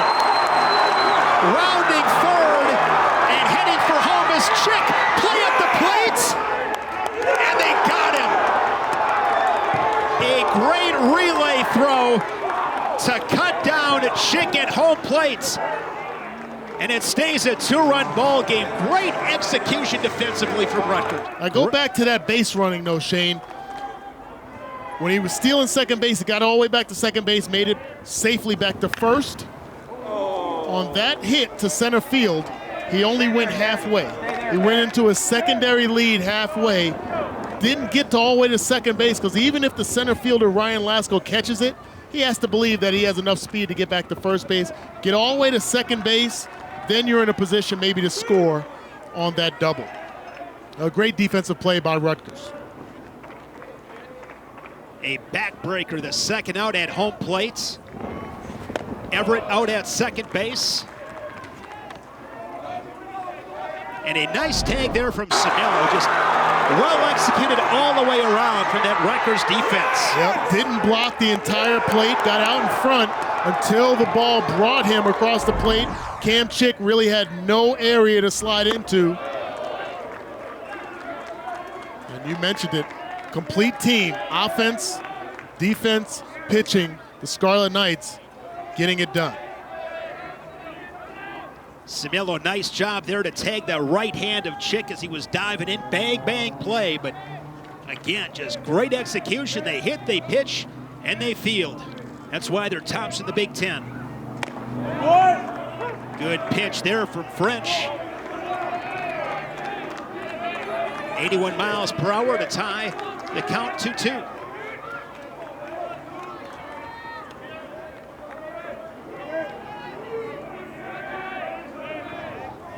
Anglem looking for his first base hit of the ball game. It'd be a big one here if he can get it. Pokes that one foul.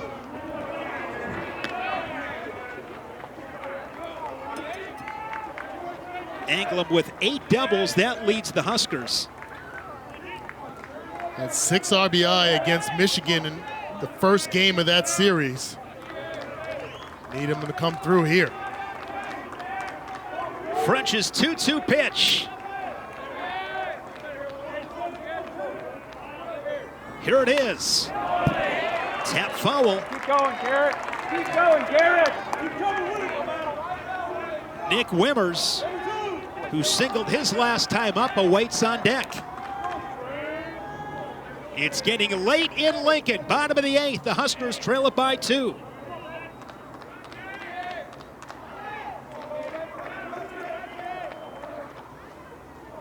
Come on, French! Stressful pitches here from Garrett French. Takes a shot at the inside corner, and Anglum lays off. Get ahead. Come on, face it. There's Wimmers. 1 for 3 today. 3 balls and 2 strikes. Battle with French and Anglum. Good discipline as Anglum draws the 2-out walk.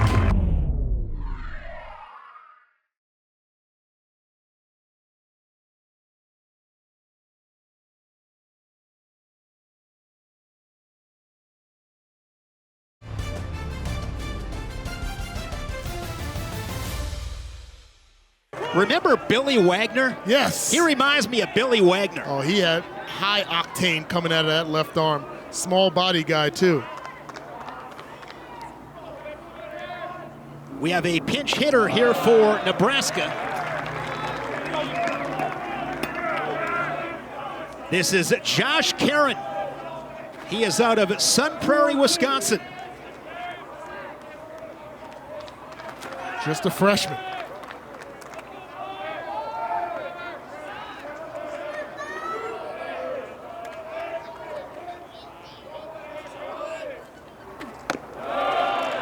Karen ahead, 2 balls and no strikes. Has driven in 5 runs this season. 0-1-5.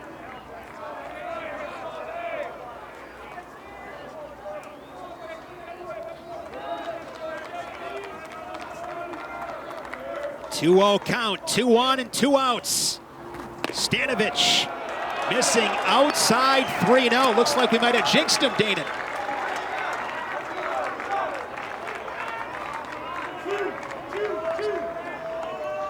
Stanovich, the closer for Rutgers, looking for his 7th save of the season. But he comes into the ball game with a couple ducks on the pond. Baseball, crazy game. 2nd walk of the season on 4 pitches, and the bases are loaded. Leighton Banjoff in a big situation.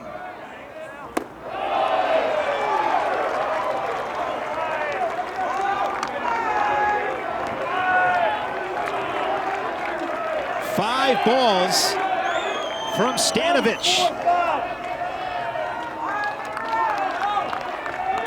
Unfamiliar territory for Samillo behind the plate. He gets tripped up on that last fastball down and in. And there's a strike to even the count at 1. Banjo from Sheffield Village, Ohio. Elyria Catholic High School in a big spot on this Saturday afternoon. Nowhere to put him. The bases are loaded for the Cornhuskers. The hard-throwing lefty Stanovich is 1-1. Now 1-2.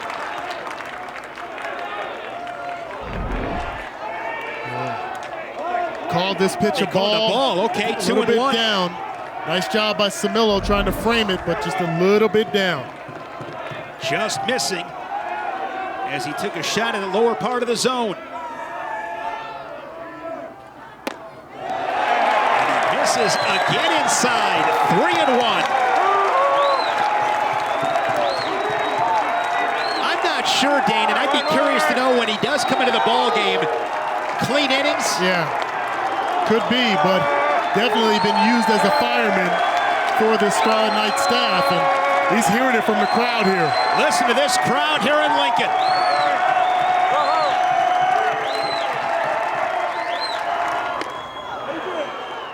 Tied him up, 3-2. So they'll be off and running on the 3-2 pitch.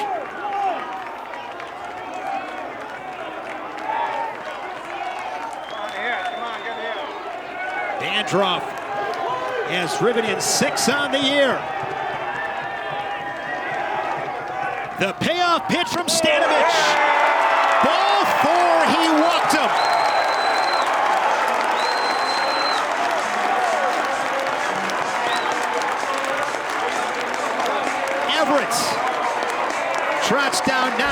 lead as he crosses the plates. One-run ball game. What discipline from Banjoff to lay off of that fastball. Yes, it was. It's a nice job there. Great eye, especially coming off the bench in that pinch hit roll. Very disciplined. Clearly down and away. And guess who, Danon? Colby Gomez. On the stat sheet, a 3-run home run his last time up in the 7th. And Stanovich starts him out with a strike on the outside corner. And that last pitch from Stanovich is more of a pitcher's pitch. Not really expecting guys to take that pitch, even though it was a little bit off with 2 strikes. So what does he do? Comes back and pounds the middle of the zone to get ahead. Fired that one in at 91, coming right back at him. And he misses. 1-1. Bases remain loaded. 5-4 ball game.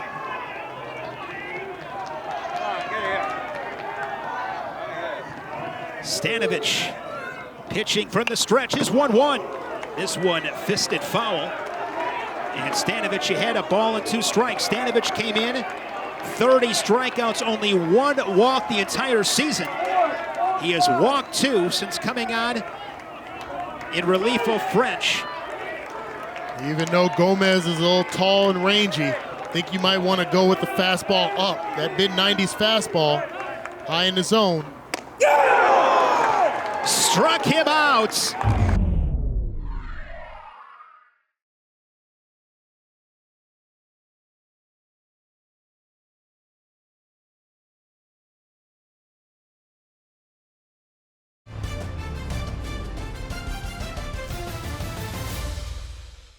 It's always exciting here at Haymarket Park because of the fans. The atmosphere is always electric, but we got home runs, questionable home runs, controversial calls, coaches getting the boot, punch, counter punch in the latter part of this game. Gotta love it. 9-1 here for Rutgers in the 9th. Jordan Sweeney. 1-1. Sweeney, an RBI single in the 2nd. He's 1 for 3 today.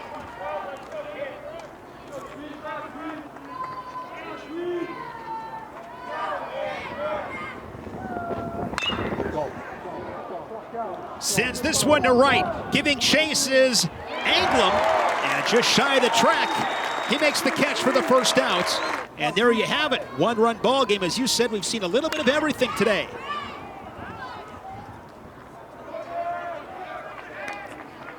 Garrett Callahan hit by a pitch in the 4th. That's sandwiched in between a pair of strikeouts.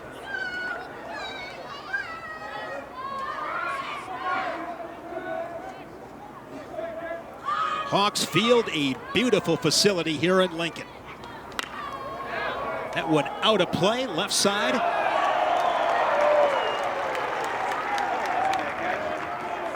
Nice catch of that foul ball down the 3rd base line. Gives it to a kid. Like to see that.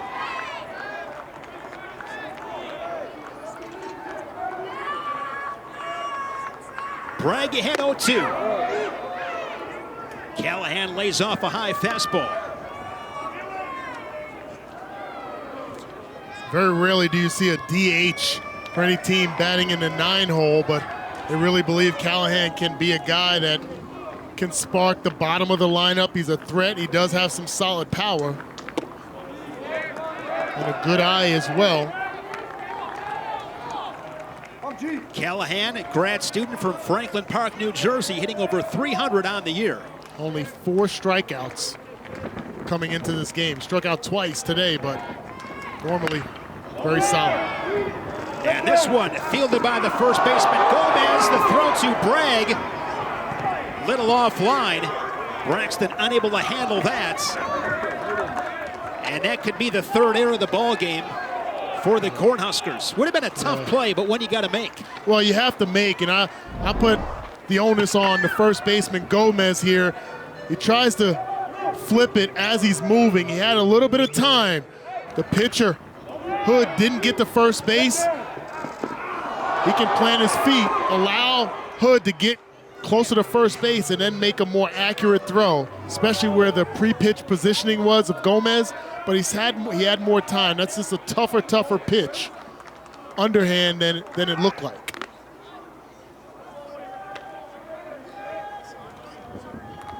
They did give that an error. Well, let's go now, kid. Leadoff man Ryan Lasko. Pinch runner at first base. Dropping down a bunt is Lasko. Bragg will go to first base to retire the Rutgers center fielder. Base runner moves up to second base. Scarlet Knights with another runner in scoring position.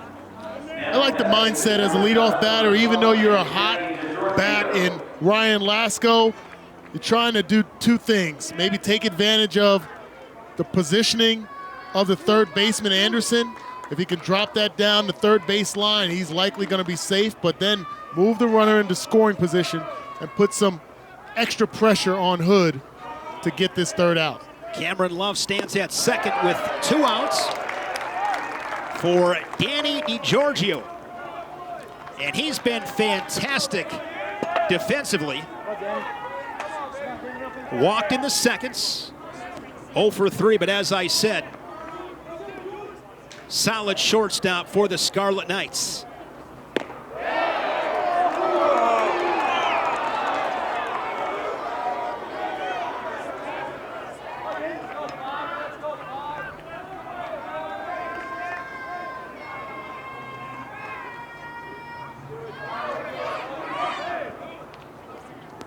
Here the go big red chance. That one missing low, 2-1. You see the defensive positioning. Shane, you got the outfielders relatively deep. A little bit surprising with a one-run game and a man on second base. You'd think they would be in a little bit tighter for a potential play at home plate. Trying to take away the extra base hits in the outfield. Really good point as the count is now 2-2 after Bragg pounds the zone.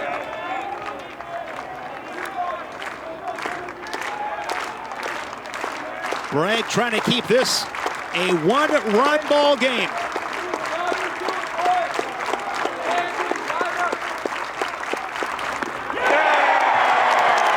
Strike 3.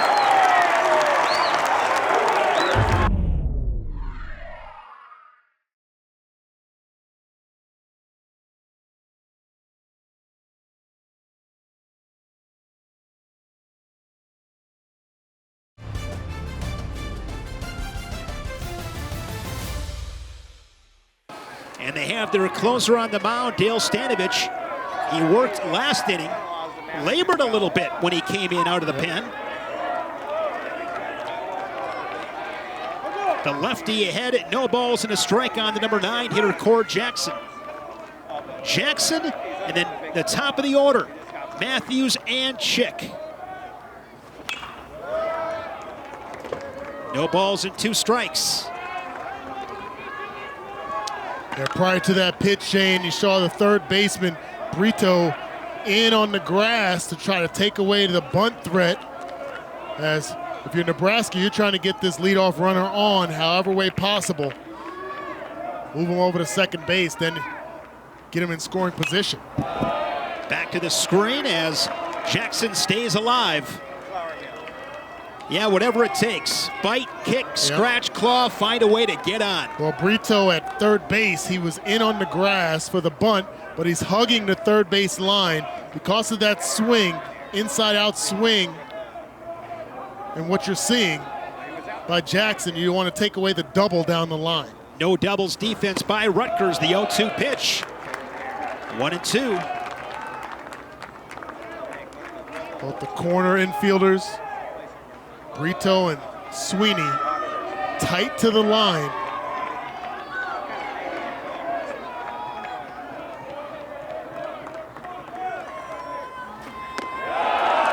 Two and two.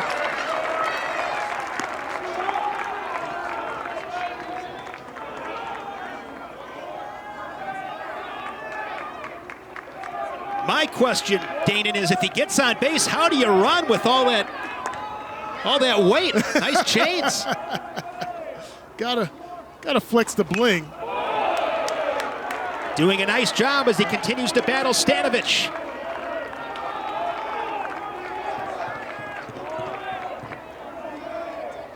Talk about bottom of the lineup production. Jackson with the single in his last at bat. Gomez with the 3-run bomb. Jackson awaits the 2-2 from the lefty Stanovich. Chopper. Santa Maria corrals. Easy toss over to first. 1 down. Later tonight, catch softball as the Scarlet Knights battle the Hoosiers under the lights. Coverage begins tonight at 7:30 Eastern, right here on the Big Ten Network and the Fox Sports app. He's made a couple of really nice defensive plays. Of course, the 2-run home run in the 8th inning to put the Scarlet Knights back out in front, 5-3 at that time. Here's Bryce Matthews, 0 for 4 today. And the Nebraska leadoff hitter sends that one fouling out of play. No time like the present, Dated 0 for 4, but that is old news. Yep, there's a reason why he's at the top of the lineup, why he gets the most at-bats, just a sophomore. He's got 2 home runs on the season. He wanted that one, but he thought otherwise and able to hold up. And what you're seeing from Stanovich here is a concerted effort, especially to right-handed batters, to stay away from the middle in. With the wind blowing out to left, down by 1 run, these guys get a good quality swing on the inside pitch. There you see a fastball up and away. Get on base. Get on base. So you're pitching to the elements, not just to the batter. Good focus for Matthews. Lays off a couple of tough pitches. Ahead in the count, 2-1.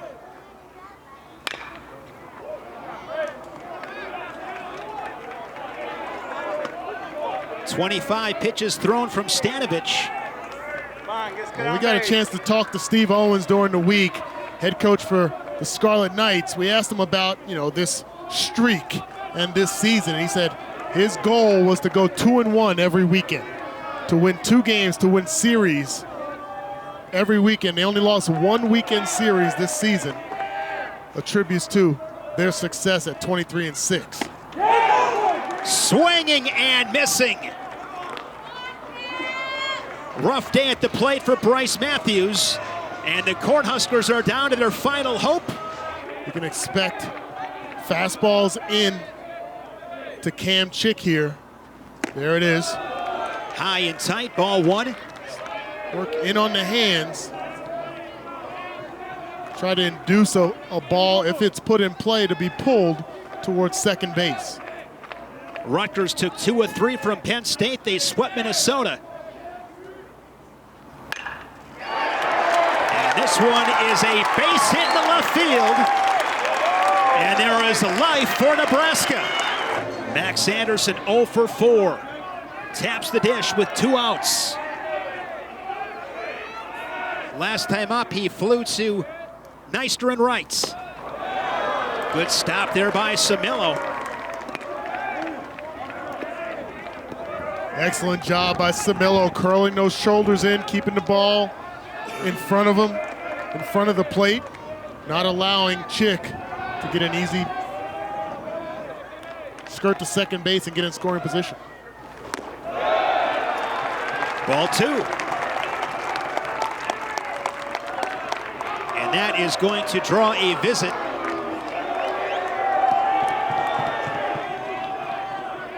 They don't see him. They want to see Stanovich. Close the door. And this one skips away, and diving into second base safely is Cam Chick. And there is the tying run of the ball game. Huge roll of the dice, but great base running by Cam Chick. The block, tough to block a fastball. Samillo does as nice a job as possible, but earlier in the game, Chick had the same opportunity, got thrown out at second base, rolls the dice, now in scoring position on a 3-0 count. If he gets thrown out there, the game's over on a 3-0 count. So that's a huge roll of the dice there. You got to appreciate it. Here's the 3-0, and taking all the way, walking on 4 pitches is Anderson. Big matchup here between Stanovich and Griffin Everett. Remember last time he was up, he put one over Lasko's head in deep center. And this one to the shortstop, DeGiorgia, the short way to Santa Maria at seconds, and that is the ball game. Stanovich gets the save, his 7th of the season, and Rutgers, another victory here in Lincoln. What a ball game.